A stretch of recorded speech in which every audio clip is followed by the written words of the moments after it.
कोकणातील देसाई घराणं शतकानुशतकं जमीन आणि प्रतिष्ठेसाठी ओळखलं जात होतं.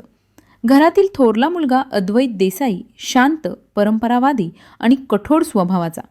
लग्नानंतर त्याची पत्नी मानसी वाड्याची सुने म्हणून सगळ्यांसमोर आदराने उभी होती. पण तिच्या मनात मात्र निराशेचे ढग जमा होत होते.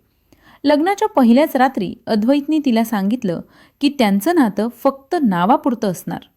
मानसीला घरात सन्मान मिळेल, पण पती म्हणून अद्वैत कधीच तिच्या आयुष्यात सहभागी होणार नाही. त्याचं कारण तो स्वतःशीच बंद ठेवत होता. या थंड वागण्यामुळे वाड्याची चमक मानसीच्या डोळ्यात हळूहळू पुसट होऊ लागली. याच काळात नरातील धाकटा मुलगा सौरभ अद्वैतकडे असलेल्या संपत्तीवरून आधीपासूनच चिडलेला. मानसीला तो सहानुभूती दाखवू लागला. तिच्या एकाकीपणात त्याला संधी दिसली आणि त्याच्या महत्त्वाकांक्षेला तिच्या असंतोषाची साथ मिळाली. सुरुवातीला मानसी त्याच्याकडे आधार म्हणून पाहत होती, पण लवकरच हे दोघे एकाच उद्देशाला चिकटले. अद्वैतपासून मुक्त होण्याचा आणि देसाई वाड्यावर स्वतःचा हक्क मिळवण्याचा.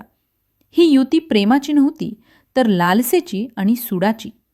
काळानुसार मानसी एका गुप्त सत्यासह उभी राहिली. ती गर्भवती होती. आता संपत्ती आणि वारसत्वाच्या प्रश्नात अद्वैत अडथळा वाटू लागला.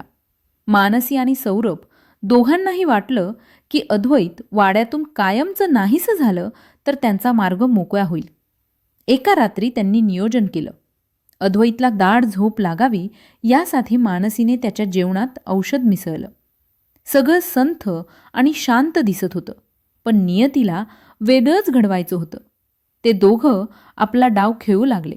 तेवढ्यात अद्वैतची बहीण प्रिया अचानक तिथे आली. तिने पाहिलेलं दृश्य तिला हादरवून गेलं. सत्य उघड झालं हे कळताच मानसी आणि सौरभने तिलाही थांबवण्याचा प्रयत्न केला.